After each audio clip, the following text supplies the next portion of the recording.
안녕하세요. 티노입니다. 오늘 N분화학 주제는 평균 분자량인데요. 평균 분자량은 평균 원자량이 응용된 개념이에요. 현재 킬러로도 많이 출제가 되고 있는 부분인데 이 영상 하나만 완벽하게 이해하신다면 여러분들이 앞으로 못 푸는 평균 분자량 문제는 없을 거예요. 여태까지 출제되었던 유형들까지 한 번에 싹 다 정리해 드리도록 하겠습니다. 일단 평균 분자량을 여러분들이 이해를 하시려면 동위 원소에 의해서 만들어지는 분자들의 분자량을 예측할 수 있어야 됩니다. 저번에 예시로 들었던 염소를 가지고 이야기를 해볼 건데요. 염소는 원자량 35짜리, 37짜리 둘의 존재비가 몇 대 몇이었어요? 3대 1이었었죠. 근데 실제로 지구상에 있는 염소들은 이렇게 3대 1의 비율로 존재하긴 하지만 원자 상태로 존재하지 않고 염소 원자 두 개가 결합한 분자 상태인 Cl2의 형태로 존재하게 됩니다. 그럼 여러분들이 여기서 뭘 해줘야 되냐면 35의 원자를 갖는 염소와 37의 원자를 갖는 염소가 결합해서 Cl2라는 분자를 만들었을 때 만들어질 수 있는 분자량의 종류는 몇 가지인지 이걸 예측할 수 있어야 돼요. 이때 경우의 수가 어떤 게 있냐면요. 작은 원자량, 큰 원자량이라고 표현을 할게요. 작은 원자량을 갖는 염소 두 개가 결합해서 Cl2를 만드는 경우 이때는 분자량이 몇으로 나올까요? 70으로 정의가 될 겁니다. 그 다음 작은 거 하나, 큰 거 하나가 결합해서 염소 분자가 만들어지는 경우도 있겠죠. 이때는 72의 분자량을 가질 거고요. 큰 염소 원자 두 개가 결합하게 되면은 74의 분자량을 갖게 될 겁니다. 혹시 이거 말고 다른 경우의 수 있나요? 없거든요. 동위 원소 두 종류에 의해서 이원자 분자가 형성되는 경우 이렇게 세 개의 분자량 값이 나오게 됩니다. 이걸 가지고 뭘 해줄 거냐? 평균 분자량을 계산을 하는 방식은 평균 원자량이랑 동일합니다. 내분을 사용하진 못하지만 각각의 분자량에 해당하는 존재비를 곱해서 더해주면 그게 평균 분자량 값이 나와요. 우리가 평균 원자량 계산할 때 35짜리가 전체의 4분의 3만큼 37짜리가 전체의 4분의 1만큼 차지하기 때문에 35 곱하기 4분의 3과 37 곱하기 4분의 1을 더해줬잖아요. 그런 계산을 하겠다는 겁니다. 그럼 뭘 해줘야 될까요? 70짜리, 72짜리, 74짜리의 존재비를 찾아줘야 됩니다. 근데 이 존재비를 찾는 방법이 확률이에요. 그래서 여기서부터는 살짝 수학적인 개념이 들어간다는 거 여러분들이 생각을 해주셔야 됩니다. 일단 여기에 있는 3대 1이라는 비를 확률로 바꿔줄게요. 이렇게 4분의 3과 4분의 1로 바꾸도록 하겠습니다. 왜 이게 확률이냐면요. 지구상에 존재하는 염소 원자에서 선생님이 임의로 하나의 염소 원자를 뽑았을 때 그게 35의 원자량의 확률은 몇 분의 몇이다? 4분의 3이다. 하나를 뽑았는데 37짜리가 나올 확률은 몇 분의 몇이다? 4분의 1이다. 이렇게 확률로 표현을 해준 겁니다. 여러분들 확률 배울 때 중요한 거 한 가지 아시죠? 확률의 총합은 항상 몇이 나와야 돼요? 1이 나와야 돼요. 그거를 생각을 하면서 각각의 분자량에 해당하는 존재비를 예측해 보도록 할게요. 일단 지구상에 있는 염소 원자의 수는 너무나도 많기 때문에 염소 원자를 뽑았을 때 그 다음 뽑기에서의 확률 변화는 없다고 가정을 하겠습니다. 일단 70의 분자량을 갖는 염소 분자가 만들어지려면 35짜리 염소를 연속해서 몇 번 뽑아야 돼요? 2번 뽑아야 됩니다. 그럼 이때의 확률은 어떻게 표현될 것이다? 4분의 3 한 번 뽑고 다시 연달아서 35짜리를 뽑아야 되니까 이렇게 표현이 되겠죠? 4분의 3의 제곱인 16분의 9로 정의가 될 겁니다. 마찬가지로 72짜리도 한번 뽑아볼게요. 72짜리는 35짜리 한번 37짜리 한번 뽑아주면 되겠죠. 그러면은 35짜리 한번 뽑아주고 37짜리 한번 뽑아주는데 둘의 순서를 바꿔 뽑아도 72짜리가 만들어지잖아요. 그럼 이때에는 순서를 바꾸는 경우 2까지 곱해서 16분의 6 이렇게 써주도록 하겠습니다.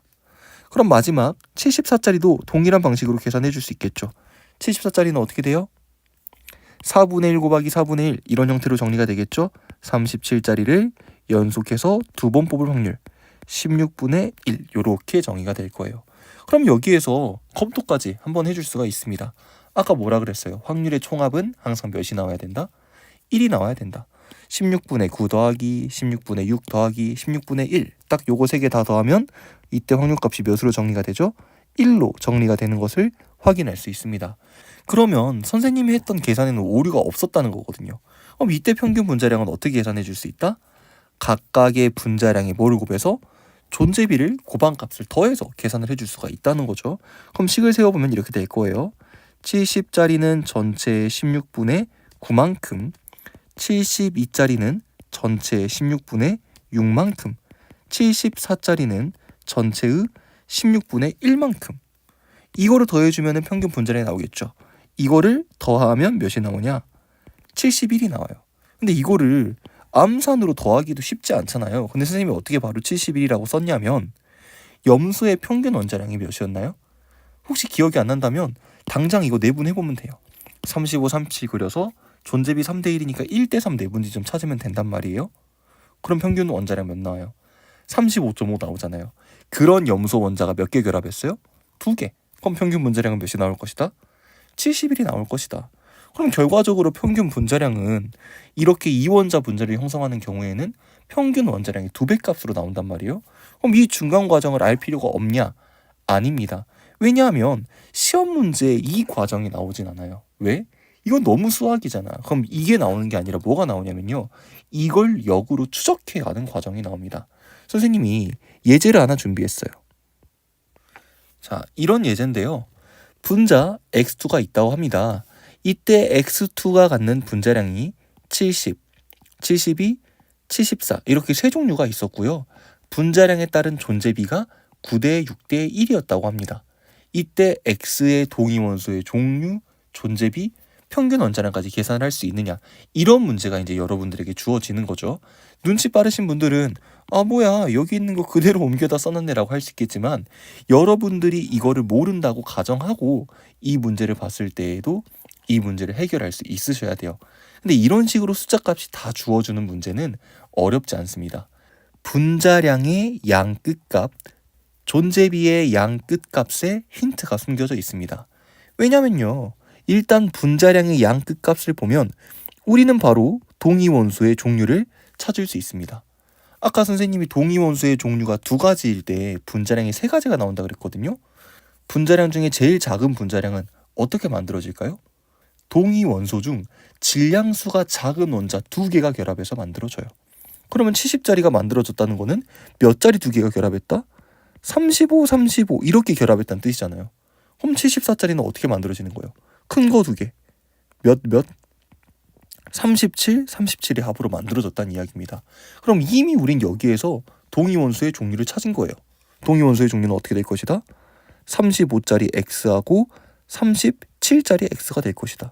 이렇게 찾아줄 수 있겠죠. 이제 존재비만 찾아주면 되는데 존재비도 마찬가지로 양 끝값이 힌트가 됩니다.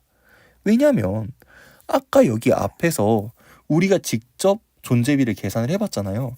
그때 제일 작은 이하고 제일 큰 이의 존재비는 어떻게 만들어져요? 얘를 연속해서 뽑을 확률이기 때문에 뽑힐 확률의 제곱값으로 만들어진단 말이에요. 그래서 여기에는 9대 6대 1이라는 비를 일단 전체에 해당하는 비율로 바꿔주셔야 됩니다.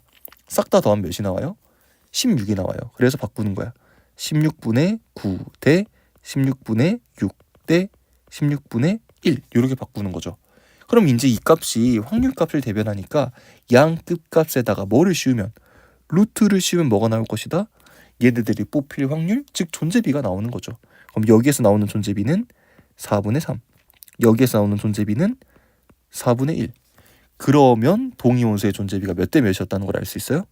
3대 1이었다는 걸 알 수 있을 거고, 이걸 가지고 평균 원자량 내분으로 계산을 하면 35.5의 값을 갖는다까지 찾아줄 수 있는 겁니다. 어때요? 어떤 식으로 접근하는지 알겠어요? 이렇게 숫자 값이 다 주어져 있을 때에는 분자량의 양 끝값, 존재비의 양 끝값이 힌트가 됩니다. 그러면 여러분들이 이거를 적용할 수 있는 예제 하나를 또 여러분들께 드릴게요. 문자가 나왔다고 당황하지 마시고 선생님이 했던 방법과 똑같이 풀어주시면 됩니다. 문제는 분자 y2가 있는데 분자량의 가지수가 이렇게 3가지이고 그때 얘네들의 존재비가 4대 12대 9였다고 합니다. 구하는 거 3가지 똑같아요. 동위원소의 존재비, 동위원소의 종류, 그리고 평균 원자량까지 구해보세요. 영상 잠깐 멈춰놓고 구해보시고 선생님은 바로 풀이하도록 하겠습니다. 이번에도 양 끝값 분석 먼저 해줘야겠죠? 이렇게 양 끝을 분석하면 동위원수의 종류가 나오네요. AY랑 A 플러스 EY. 그리고 이쪽 양 끝값을 확률로 바꿔줘야 되겠네요. 싹 다 더하면 25가 나오니까 여기에서 바꿔주면은 25분의 4와 25분의 9가 나올 겁니다. 그럼 양 끝값에 루트를 씌워서 5분의 2, 5분의 3으로 바꿔주면 되겠네요. 그럼 둘의 존재비 몇 대 몇이다? 2대 3이다. 그러면은 여기 A하고 A 플러스 2로 그려지는 수직선 3대 2로 내분해주면 되겠죠. 수직선의 길이가 2니까 3대 2 내분 지점은 1.2 지점이네요. 그래서 A 플러스 1.2 이렇게까지 정답을 찾아줄 수 있겠습니다. 여러분들이 좀만 익숙해지면 이 정도의 예제는 손 하나도 안 쓰고 암산으로도 풀 수 있거든요. 지금 선생님의 풀이가 이해 가셨다면 영상 앞으로 돌려가지고 여기 밑에 가려놓고 한번 여러분들이 암산으로 해보세요. 그게 이해가 된다면 그 다음 응용 문제 또 풀어보셔야 됩니다. 이 다음 응용 문제는 어떻게 되냐? 분자가 있어요. Z2라는 분자가 있는데 이 분자들의 분자량을 안 알려줍니다. 이렇게 미지수로 줘요. 가라는 분자량, 나라는 분자량, 다라는 분자량을 만드는데 이때 분자량의 크기는 다가 크고 그 다음 나, 그 다음 가 이렇게 만들어졌다고 합니다. 지금 여기 써져 있는 가, 나, 다가 분자량이에요. 이때 뭘 알려주냐면요. 가의 존재비 분의 나의 존재비를 계산을 했더니 이 값이 3분의 2가 나왔다고 합니다. 그리고 뭘 물어보냐면 가랑 나랑 다의 존재비가 몇 대 몇 대 몇이냐 이걸 물어봐요. 어때요? 풀 수 있겠나요? 한번 영상을 멈춰놓고 고민을 해보시길 바랍니다. 근데 아마 풀기 어려울 거예요. 왜냐하면 여태까지 우리가 했던 건 뭐였어요? 숫자 값이 주어져 있을 때 양 끝을 기준으로 잡아서 푸는 거였잖아요. 근데 여기는 숫자 값이 있어 없어? 없죠. 이럴 때는 당황하지 말고 뭘 하면 되냐면요. 여러분들이 동위원수의 종류를 미지수로, 존재비 또한 미지수로 잡아주면 되거든요. 분자량의 값이 세 종류로 나왔다는 건 동위원수의 종류가 몇 가지라는 거예요? 두 가지라는 거잖아요. 그래서 여러분들 맘대로 정하는 겁니다. 이렇게 AZ가 있고 BZ가 있다. 근데 얘네들의 존재비 알아요? 몰라요? 모르잖아요. 그래서 정하는 거야. 얘네들의 존재비는 M 대 N이다. 이렇게 정하는 거예요. 근데 이때 여러분들이 설정하셔야 되는 게 있습니다. 만약에 이 문제가 서술형으로 나왔다면 꼭 어떤 조건을 써주셔야 되냐? A는 B보다 크고 뭐 이건 상관없어요. B가 더 커도 상관없는데 이 뒤에가 중요합니다. M 플러스 N은 1이어야 한다. 이 조건이 꼭 들어가야 돼요. 이 조건이 안 들어가면 여러분들 풀이에 오류가 생깁니다. 일단 첫 번째 A가 B보다 크다라는 조건은 왜 들어가냐면요. 얘네들이 결합해가지고 Z2를 만들 때 누가 가인지 누가 나인지 누가 다인지를 결정해주기 위해서 이 조건을 놓는 겁니다. 여기는 다의 분자량이 제일 크죠. 그럼 다는 AZ 두 개가 결합해서 만들어진 걸 거고 가는 분자량이 제일 작으니 BZ 두 개가 결합해서 만들어진 꼴이다. 이거를 써주려고 이 조건을 넣는 겁니다. 두 번째 M 플러스 N은 1이다라는 조건을 왜 넣냐면 우리가 평균 분자량을 계산할 때 얘네들이 뽑힐 확률을 가지고 계산을 했잖아요. 확률의 특징이 뭐예요? 더했을 때 몇이 나와요? 1이 나오거든요. 그래서 여기에 있는 존재비는 3대 1 이런 정수값이 아니라 확률값이다. 그러면 어떤 이야기를 할 수 있냐면 가는 아까 어떻게 만들어진다 그랬어요? 분자량이 제일 작아야 되니까 BZ 두 개가 이렇게 결합해서 만들어진다 그랬죠. 그럼 얘가 뽑힐 확률, 얘의 존재비를 미지수로 표현을 해줄 수가 있습니다. 왜요? 이게 확률이라 그랬죠. 그럼 B를 연속해서 두 번 뽑을 확률은 N을 두 번 곱한 거랑 같죠. N제곱. 이렇게 정리가 되는 거예요. 이게 이해가 잘 안 되시는 분들은 여길 보세요. 여기. 각각의 확률을 구해놨을 때 동일한 걸 연속해서 두 번 뽑은 확률은 이 확률을 두 번 곱하는 제곱하는 계산이 들어갑니다. 이걸 똑같이 활용해주면은 나랑 다의 존재비도 써줄 수가 있겠죠. 나는 AZ, BZ가 결합할 거니까 숫자 바꾸는 경우까지 포함해서 EMN 이거 한 번 숫자 바꾸는 경우입니다. 그 다음 다는 분자량이 제일 크니까 AZ, AZ 이렇게 되겠죠. 그러면 m제곱 이렇게 써주면 되겠네요.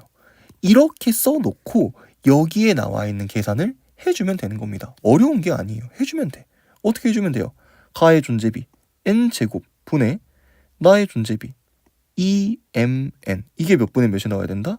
3분의 2가 나와야 된다. 그럼 여기에서 nn 지울 수 있죠. n은 확률이기 때문에 0은 아닙니다. 지금 여기서 뽑힐 확률이 분명히 존재해야 되니까 0이 되진 않아요. 그래서 약분해 주시고 여기에 있는 2도 이렇게 약분을 해서 이 식을 정리해주면 어떻게 돼요? 이거 정리해주면 m과 n의 b가 나오네요. m 대 n 몇 대 몇 나와요?